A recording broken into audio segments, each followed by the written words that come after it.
Hi there, it's Mark, and today in Lightroom we're going to step beyond the default eye masks. What does that mean? Well, Adobe provides some great masks. Generally in Lightroom you do global edits on your pictures, but then if you want to target something specific, to do what they call a local adjustment, you can launch their masks, and you can mask the sky, objects, colours, luminosities, combinations of all those, people, clothes, hair. Masking will find it for you. Very powerful for doing targeted adjustments. In fact, this sounds like a plug, but it is. It wasn't meant to be, but I have just finished Mastering Masks in Adobe Lightroom, a 6-part course, free, available on YouTube, and I'll link to it up there now. Right, got away with it. Carry on. Where was I? Yes, but masks aren't the be-all and end-all. Sometimes, if you use the whole mask on particular subjects, it can look a bit. Take this for example.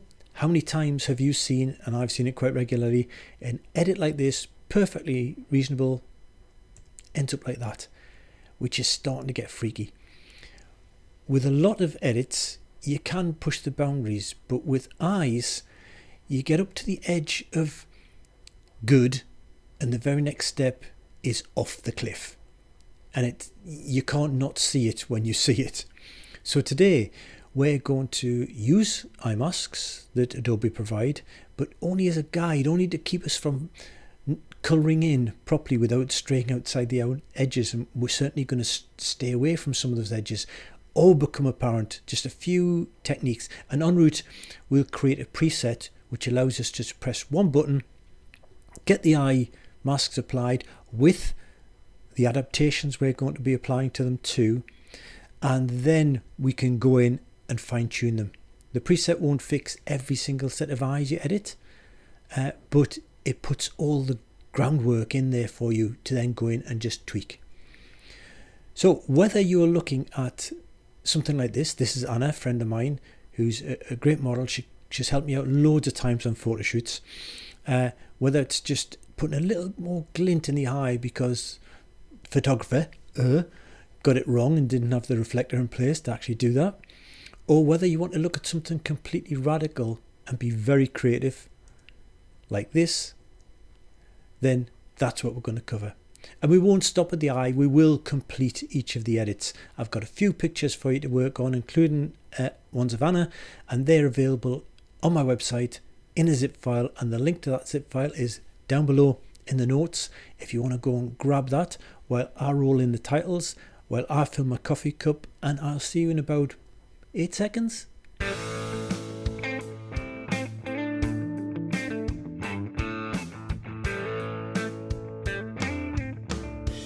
Okay, let's get started here, and this is our first picture. This is Anna, and in any assessment about an edit, eyes or otherwise, you use your eyes and you decide what needs doing. Well, clearly in here I don't think there's much needs doing to this picture other than extend that highlight in the eye, bring out a bit of colour. The whites of the eye don't need doing, and I'm quite happy with the rest of the picture as is. So I'm not even going to use the masks that we're going to be looking at later on for this sort of picture, despite the fact it's found a person, and despite the fact that within that person I can choose eye parts. I'm not going to. We should just go back to a simple brush, sized appropriately. So let's zoom in a little bit. I use my Control or Command plus to zoom in. And would I get rid of that tiny little bloodshot? No, I wouldn't, because remember what it looks like zoomed out, Z key. You're not even going to see that. Zoomed back in. I just want to put more highlight in the eye. So with my brush sized appropriately against the eye, with a little bit of feather on it, I'm just going to come and add that in like so. And because this picture is going to be viewed from zooming out, I'm going to zoom back out now that I've used the zoom in to help me get the brush in the right place. And I'm now going to add some exposure just to pop that a little bit. And do I want to colour it? Bit of blue or a bit of yellow? I think a little bit of blue is better for the smoke behind, and a bit more saturation in there. Okay, let's look at before and after with a backslash key, and that's all we've done. And it makes a difference to drawing your eye in to the eye. We're going to get progressively more involved as we go through, and we're also going to look at the difference between what you should consider when the eyes are close or when the eyes are further away. Let's go at the opposite end of the spectrum now with this next picture. And on this picture, well, we're just going to do everything. I might not even use the same colours I did in the introduction. Let's go and create masks, find the person, and within the person, let's do lips, iris and pupil. Do we need the whites of the eyes? I don't think so. When I first looked at this picture, I do want to do hair and clothes.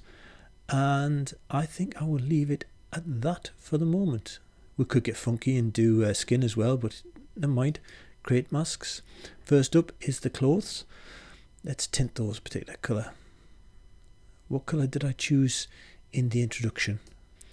I think I went for a blue, so let's go for, let's go for a green this time, shall we? Let's get a green going in there and saturate that. With that as my key kind of colour, let's quickly move on and grab the hair and try and match that. Something like that. Saturation down a little bit, exposure up a little bit. It is similar hue, different luminosity. Moving on to lips. Let's get those lips in there as well. Probably around there, I think. I don't think I'm going to get a better green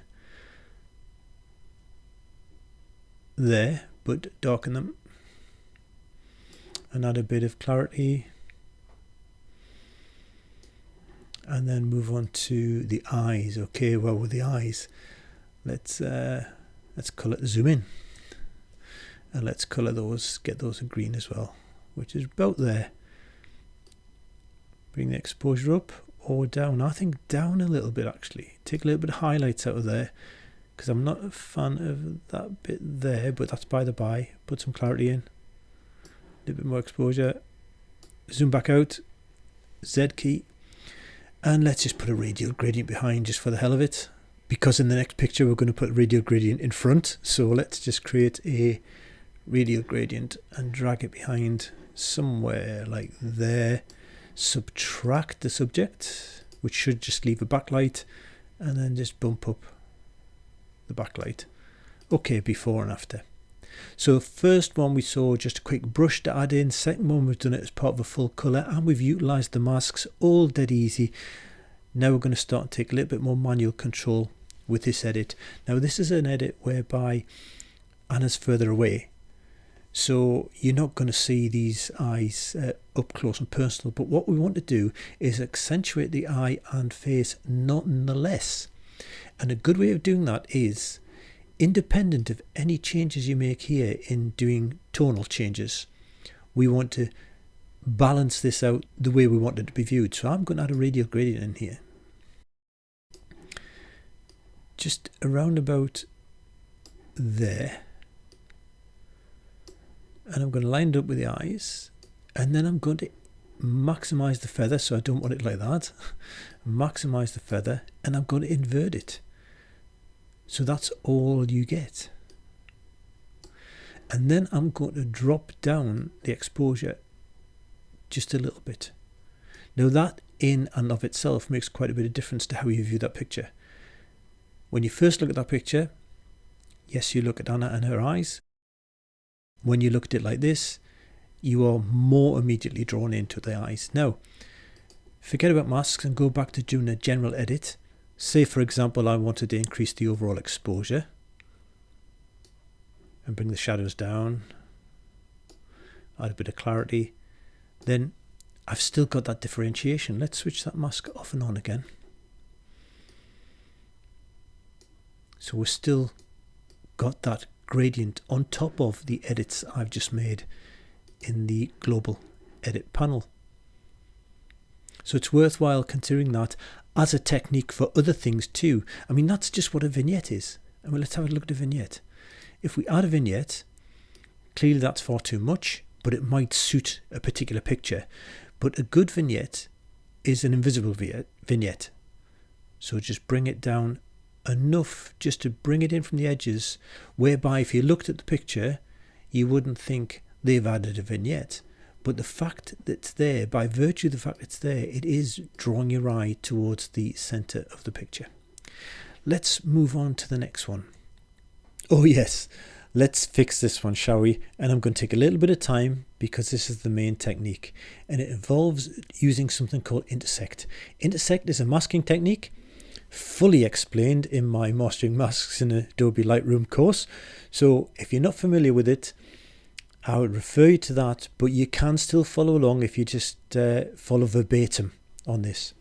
So we've already seen how this is a typical scenario where someone's used the person selection and then the eye scalera, or whites, because I don't know how that is actually pronounced, and they've gone a little bit overzealous with the whitening of the eye, and primarily it's because it comes all the way up to the edge that is the issue. So let's do something about that, shall we? We want to feather this. So the mask itself will make sure we don't go outside. We are constrained within that. So it's a good starting point. It also means that it does not include the iris and the pupil. It purely is the whites. If this person had been looking head on at us, there'd be white on either side. So it's good to take advantage of the whites being masked.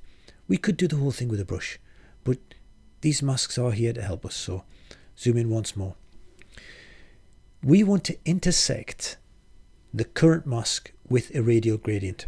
Now to get intersect, I'm just going to click on the three dots and choose intersect with radial gradient. I'm going to draw the radial gradient down here. And all of a sudden, it's disappeared from here, because the effect is now only going to be seen where the eye white mask intersects with, overlaps with, the radial gradient. So if I now move this radial gradient around, nothing will happen. But if I pass it over the eye, notice how the whites come in. That's what the intersect is there for. So I'm going to leave that there. Now, the fundamental problem we've got now is that because this is an intersect, notice it isn't on this eye anymore. So I need to address this eye. So let's duplicate this one, shall we? Let's just click on the three dots and go duplicate. And the radial gradient on this one, if you watch the left eye as we're looking, comes in again. So now, let's just double click on that. And this is, as we look at it, let's call it right eye. Okay, double click on this one and call it left eye. And zoom back out. Now, that's far more subtle.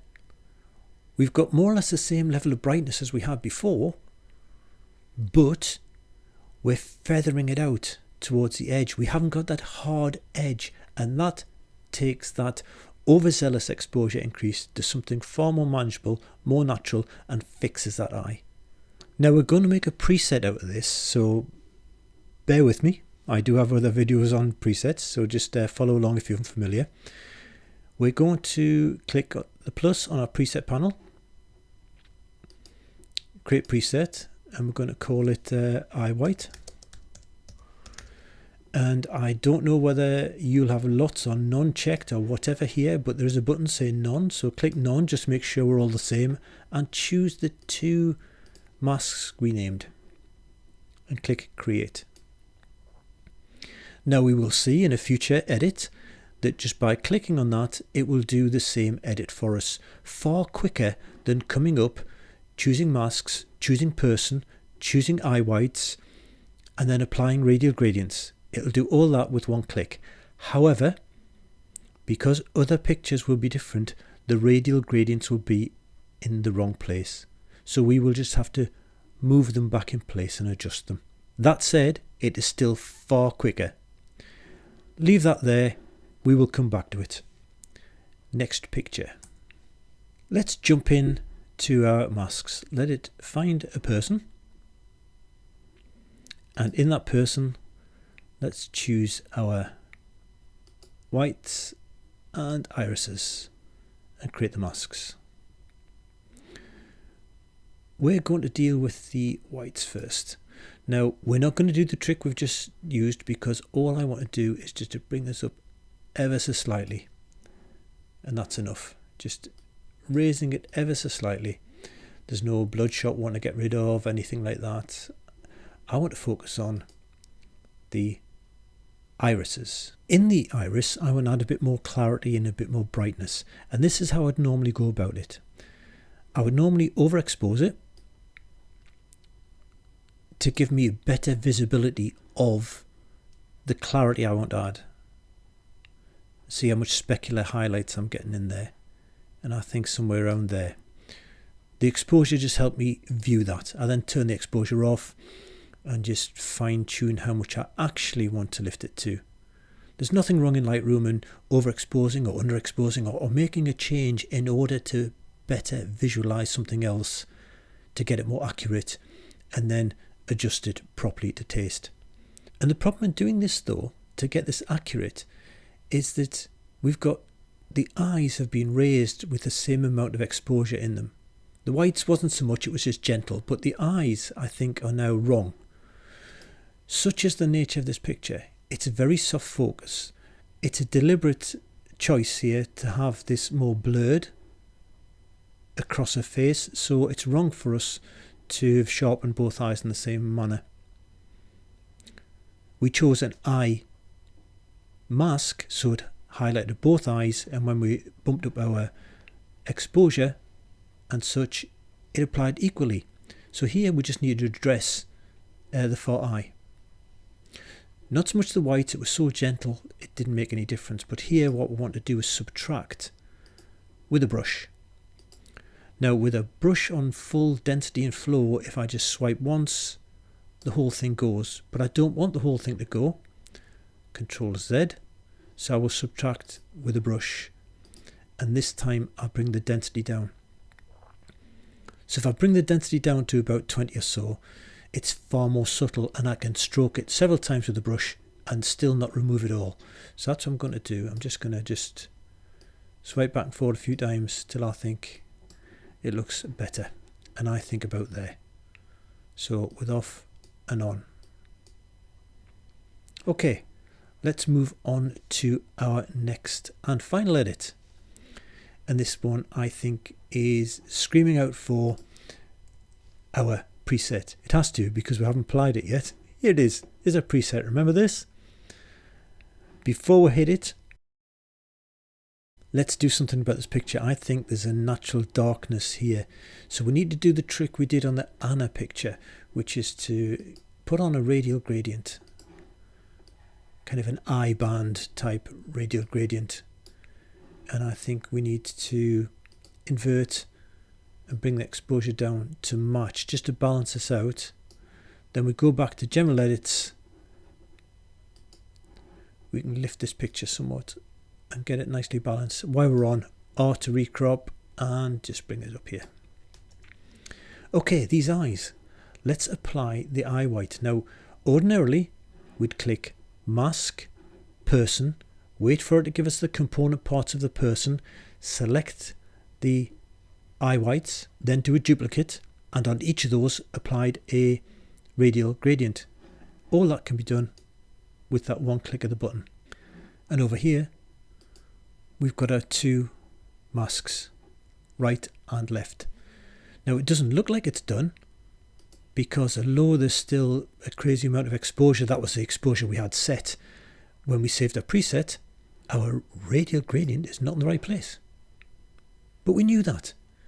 But this is still a time-saving exercise. I just need to reshape and move that over to the eye. And on this one, radial gradient is in the wrong place. So I just need to reshape it and move it over to the other eye. All that remains to be done now is whether or not I'm happy with the amount in the eyes. And I think I probably more or less was. So before and after, we've done that. I think these irises are crying out for something as well. So let's person, component part of person, create, bump that exposure up so I can better see how much clarity is coming in, somewhere about there, and then just expose to taste, which I think is probably about there, and either highlights or whites. Highlighters do nothing, whites, yes, that's adding a little bit extra there. You can almost see the photographer staring in her eyes. And that is it. I hope you've enjoyed that. I hope you've got something out of that. I hope you click the subscribe button, and I hope you ring that bell to be notified of future releases. And don't forget likes. YouTube likes, I like likes, and if YouTube likes me getting likes, then it puts my videos in front of more people, which motivates me to do more videos and more courses. Oh, speaking of which, mastering masks in Adobe Lightroom. Check it out. Bye for now.